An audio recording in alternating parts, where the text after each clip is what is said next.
Salut à vous. Alors je suis désolée pour la tête de déterré que vous voyez là, mais on a très mal dormi cette nuit. Une de nos identités adolescentes a décidé de faire la nouba toute la nuit et du coup on n'a pas réussi à trouver le sommeil. Pour cette deuxième vidéo, on avait décidé au départ de vous faire une présentation des membres de notre joyeuse colloque mentale, puis finalement on s'est dit que vous faire un petit topo sur ce qu'on peut ressentir en tant que personne multiple serait très intéressant. Et pour ça, on s'est dit que ça pourrait être sympa de répondre à la question mais qu'est-ce que ça veut dire concrètement être une personne multiple? Qu'est-ce que ça fait d'être plusieurs dans sa tête? La plupart du temps, quand on parle de multiplicité, on pense aux troubles dissociatifs de l'identité ou TDI. Mais en vérité, on peut tout à fait être une personne multiple sans pour autant avoir un trouble. Certaines le deviennent même volontairement dans le cadre de pratiques culturelles ou spirituelles comme la tulpamancie par exemple. D'ailleurs, si le sujet de la tulpamancie vous intéresse, je vous mettrai en lien la chaîne d'Aster Auriga qui vous parle de sa pratique à ce sujet. Savoir aussi que le TDI n'est pas le seul trouble qui inclut une multiplicité. On peut notamment parler de l'ATDS ou autre trouble dissociatif spécifié, ou le TDNS, autre trouble dissociatif non spécifié. Ces deux autres troubles ont beaucoup de traits communs avec le TDI. Mais bon, pour cette fois, nous allons parler du TDI, tout simplement parce que c'est le trouble le plus connu et qu'il me permettra de résumer à peu près tout le reste. Bon d'accord, alors le TDI, qu'est-ce que c'est ? Pour schématiser, le TDI est un trouble psychiatrique qui se caractérise par 3 critères principaux. Le premier, c'est la présence de 2 ou plusieurs identités alternantes, que l'on nomme des altères, et qui prennent tour à tour le contrôle exécutif du corps. Et ces fameuses altères se développent généralement à la suite de traumatismes qui ont été vécus dans l'enfance. En général, ils se construisent autour de matériaux traumatiques que le cerveau a isolés de la conscience pour permettre à la personne de continuer à fonctionner normalement. Ces matériaux traumatiques continuent de se développer tranquillement dans leur coin, jusqu'à atteindre une certaine conscience d'eux-mêmes. Ils peuvent donc se construire leur propre identité, se trouver un nom, se forger leur propre apparence, leur propre genre, leur propre mémoire. Les identités autonomes peuvent donc devenir très complexes. Le deuxième critère sont des épisodes d'amnésie fréquentes et plus ou moins sévères, que ce soit des oublis du quotidien, ou carrément des trous de mémoire qui vont concerner des années entières de vie. Ces trous de mémoire s'expliquent par des barrières amnésiques plus ou moins épaisses entre les différents altères, et qui vont servir à protéger la personne de souvenirs traumatiques, ou éviter du moins qu'elle ne revive continuellement des flashbacks ou des reviviscences traumatiques. Dernier critère, il est valable pour tous les troubles, c'est tout simplement le fait que tous ces différents symptômes occasionnent une souffrance significative dans le quotidien. Pour simplifier, le trouble dissociatif de l'identité, c'est un peu comme un syndrome de stress post-traumatique ultra vénère avec une fragmentation de la conscience. C'est donc un trouble très spécifique avec des critères précis qui relèvent du champ du psychotrauma en général. Mais il arrive encore souvent que des gens le confondent avec la schizophrénie. Pourtant, ces deux troubles, s'ils peuvent avoir quelques traits communs, n'ont en vérité pas grand-chose à voir l'un avec l'autre. En clair, le TDI est un trouble dissociatif qui s'est développé durant l'enfance suite à des facteurs traumatiques, tandis que la schizophrénie est un trouble psychotique dont l'origine est en grande partie génétique, voire environnementale. Les troubles psychotiques induisent souvent une perte de contact avec la réalité, des idées délirantes et ou paranoïaques. La personne peut avoir l'impression par exemple d'être épiée par des membres du gouvernement ou être l'élu pour sauver le monde. Ces idées délirantes s'accompagnent généralement d'hallucinations sensorielles, qu'elles soient visuelles, qu'elles soient gustatives, qu'elles soient auditives, tactiles. Quand j'étais travailleur social, je me souviens d'un jeune homme qu'on avait admis dans nos services et qui souffrait de troubles psychotiques, qui avait tendance à se réveiller en plein milieu de la nuit complètement paniqué parce qu'il avait l'impression qu'une force invisible maintenait dans son lit et lui touchait régulièrement les bras et les épaules. Le TDI peut présenter certains symptômes similaires, comme les hallucinations auditives quand la personne entend la voix de ses altères par exemple. Mais la plupart du temps, les personnes atteintes de TDI savent très bien que les voix qu'elles entendent sont le produit de leur cerveau. Au passage, il est tout à fait possible de cumuler un TDI et la schizophrénie. Oui, ok. Ouais, bon, là, je sens que c'est la fin. Alors, concrètement, qu'est-ce que ça fait d'être plusieurs dans sa tête ? Mais je regarde pas au bon endroit, en fait, c'est là qu'il faut regarder. Déjà, je pense que c'est utile de préciser que ma multiplicité s'exprime de manière très discrète en général et principalement en interne. Je le précise parce qu'avec la pop culture et tous les clichés qu'on se fait sur ce trouble, les gens ont tendance à imaginer que le TDI c'est forcément quelque chose de spectaculaire. Alors que non en fait, la plupart du temps ça passe complètement inaperçu. Déjà chez moi, le fait d'être plusieurs, ça se traduit souvent par des conversations en interne et à plusieurs voix. Et encore je parle de voix, mais en vérité je devrais plutôt parler d'un espèce de flot de pensée autonome, qui parfois se contredisent, parfois se répondent, parfois se percutent.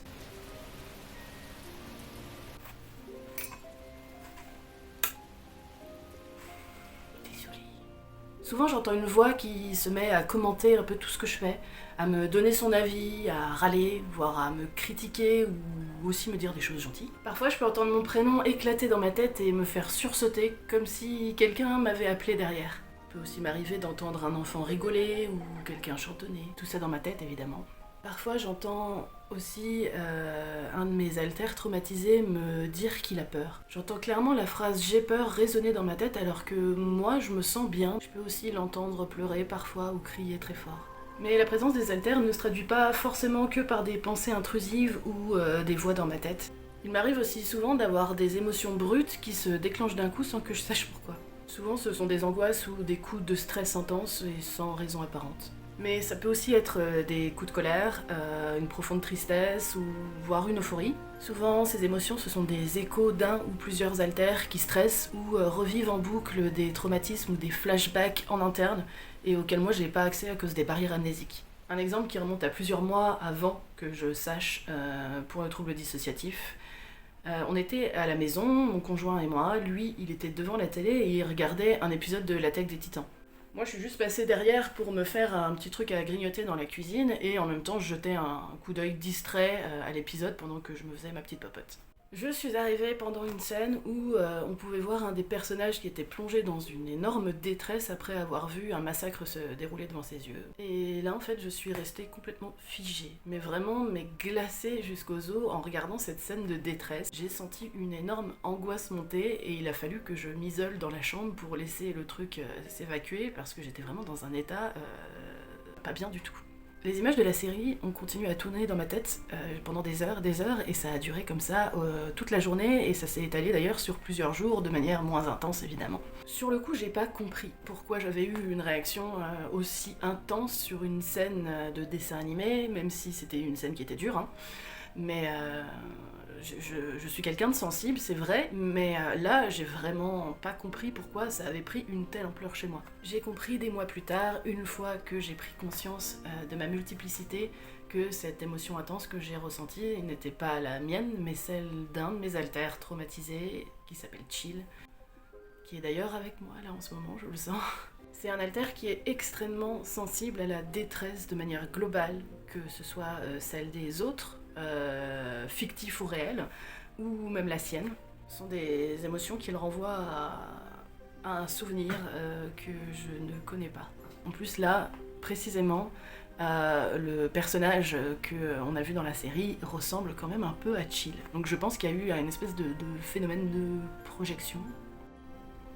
Mais souvent quand on parle de multiplicité, on a tendance à penser au phénomène de commutation ou switch entre alters. Un switch est tout simplement un changement entre alters.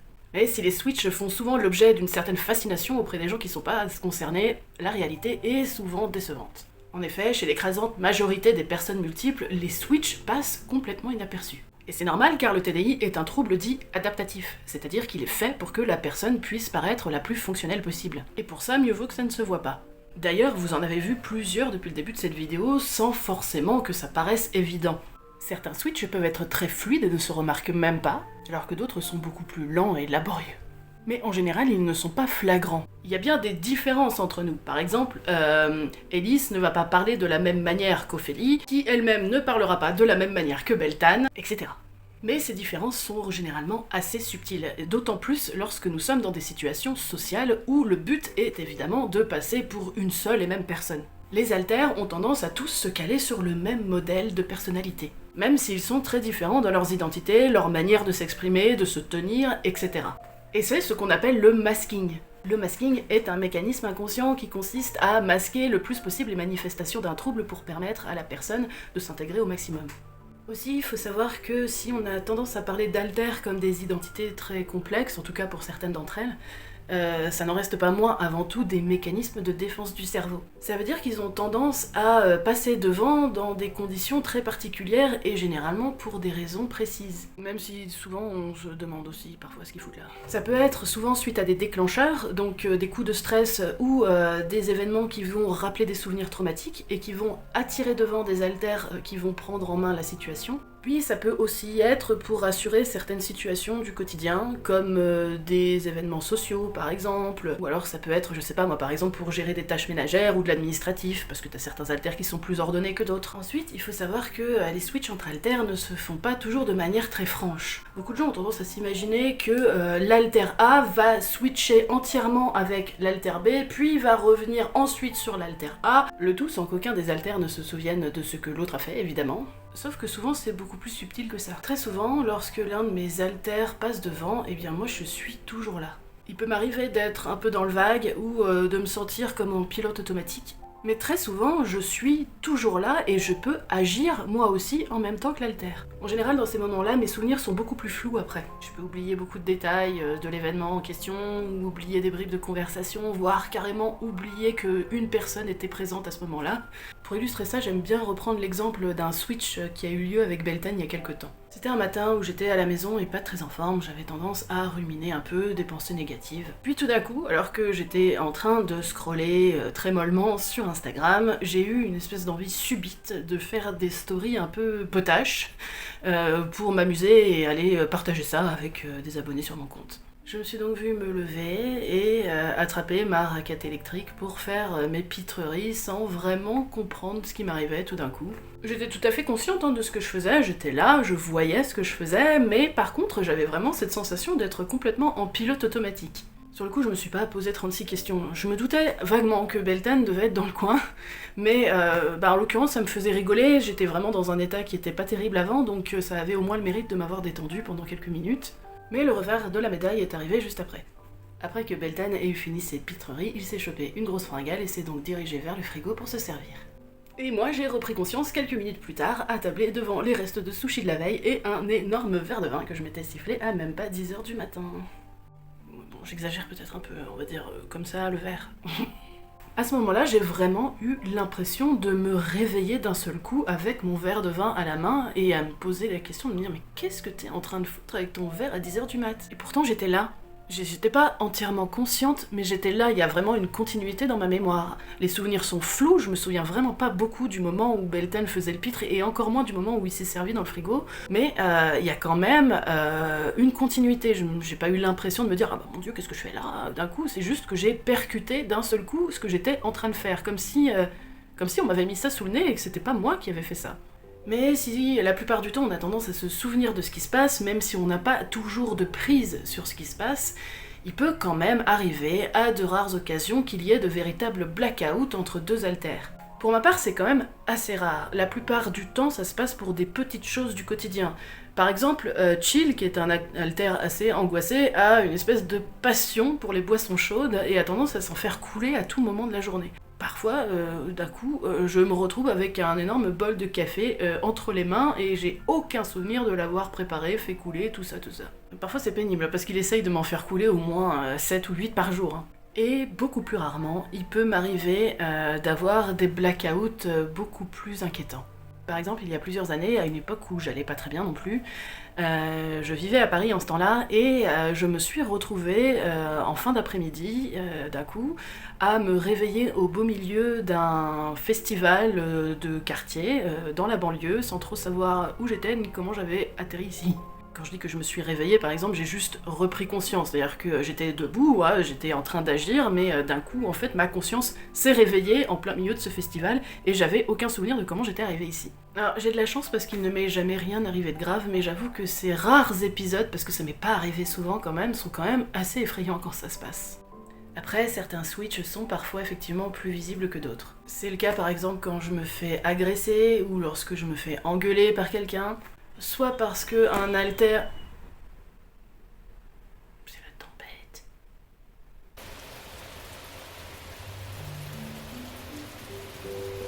Soit parce qu'un haltère protecteur comme Beltane va passer devant pour prendre ma défense. D'ailleurs, en général, les gens sont assez surpris parce que du coup, je me mets à insulter copieusement la personne qui m'agresse, ce qui n'est pas tellement mon genre en temps normal. D'ailleurs, quand c'est Beltane qui passe devant dans un moment de stress, j'ai vraiment la sensation physique de doubler de volume. Je sens mon corps qui se redresse et j'ai l'impression d'avoir d'un coup des gros biscottos. Bref, j'ai vraiment l'impression, pour le coup, qu'une autre personne prend véritablement ma place. soit parce que au contraire j'ai un alter très stressé qui prend les devants et qui va se mettre à trembloter ou à devenir complètement mutique et à pas savoir réagir à une situation d'agression et de violence. En général dans ces moments-là, je commence à prendre des attitudes très enfantines et à me mettre à dire oui à tout. Mais vraiment presque à tout et vraiment contre mon gré en fait, je suis absolument incapable de faire autrement. J'ai tendance à me déconnecter complètement du réel et à attendre que la situation passe de manière complètement apathique. Mais en général, je pense que j'ai quand même pas mal de chance avec ma multiplicité. Par exemple, beaucoup de personnes multiples ont des haltères qui ont tendance à faire mal au corps, par le biais d'automutilation, d'addiction ou de conduites à risque variées. Il m'est arrivé, à la fin de l'adolescence, d'avoir quelques tendances d'automutilation, mais elles étaient quand même assez soft par rapport à pas mal de gens. J'ai aussi, je dois le reconnaître, quelques petits problèmes d'addiction, notamment à l'alcool. Et s'il m'est arrivé d'avoir des conduites à risque quand j'étais plus jeune, j'ai vraiment la sensation que j'ai été relativement épargnée par rapport à certains. Mais je souffre toutefois de crises d'angoisse au quotidien qui sont très violentes, de crises dissociatives, mais également d'envies suicidaires, qui d'ailleurs en général ne sont pas les miennes, mais celles d'alters qui sont au plus mal. Je souffre aussi de flashbacks réguliers et de perte de mémoire. Il y a des pans entiers de ma vie dont je me souviens pas. Par exemple, je me souviens pas de mon lycée et de toute une partie de ma fac, et ça s'étend en tout sur pratiquement 5 ans de vie. J'ai tendance à oublier facilement tous les événements que j'ai pu vivre avec des autres, quand je pars en vacances, quand on fait des soirées, ou quand il se passe des événements importants. C'est pas que je les oublie entièrement, mais la plupart du temps, il y a toute une partie qui s'efface, ou alors je perds toute la charge émotionnelle. J'ai régulièrement des sensations d'intrusion, des pensées intrusives, des émotions qui me paraissent complètement étrangères. Bref, je suis pas la plus mal lotie, mais le quotidien peut être quand même assez compliqué même pour moi. Je vais m'arrêter là parce que j'ai la sensation que ma vidéo devient très brouillon parce que je fatigue en fait, et j'ai plus les idées très claires. Bon, d'ailleurs, il est possible que je ne montre plus vraiment mon visage dans les prochaines vidéos. Alors, pas dans un but d'anonymat, hein, de toute façon, c'est raté. Mais tout simplement parce que filmer face cam, c'est extrêmement crevant pour nous. La raison principale, c'est que ce genre de format a tendance à attirer Elise devant, c'est d'ailleurs lui que vous avez vu au début de la vidéo. Tout simplement parce que Elise a tendance à beaucoup mieux s'exprimer que moi, il a une élocution qui est quand même beaucoup plus posée, plus rythmée, il a moins d'hésitation, bref, c'est un alter qui est plutôt à l'aise avec ce genre d'exercice. Sauf qu'à chaque fois, ça nous réclame une énergie folle, parce que c'est pas du tout naturel en fait pour nous. En fait, Elise, c'est vraiment l'alter qui permet de faire un très bon masking social. Sauf que ça réclame beaucoup de ressources, donc moi là je suis complètement fatiguée après ces interventions, d'ailleurs on est tous complètement crevés. Et généralement, après le tournage de la vidéo, on n'a qu'une envie, c'est pioncer. En fait, je pense que ce sera plus facile pour nous de scripter la vidéo et ensuite de vous la retranscrire avec une feuille devant qu'on n'aura qu'à lire. Ça nous permettra de ne pas être obligé de garder une certaine tenue pour être présentable sur la vidéo. On va pouvoir davantage se concentrer sur le contenu plutôt que sur la présentation, parce que je vous avoue que en fait, je suis super tendue à chaque fois. Donc voilà, on va sûrement essayer du coup un autre format pour la prochaine fois. Merci à vous si vous avez eu le courage de regarder cette vidéo jusqu'au bout, parce que je pense qu'elle est pas forcément facile à suivre pour le coup. Je vous dis à bientôt et portez-vous bien.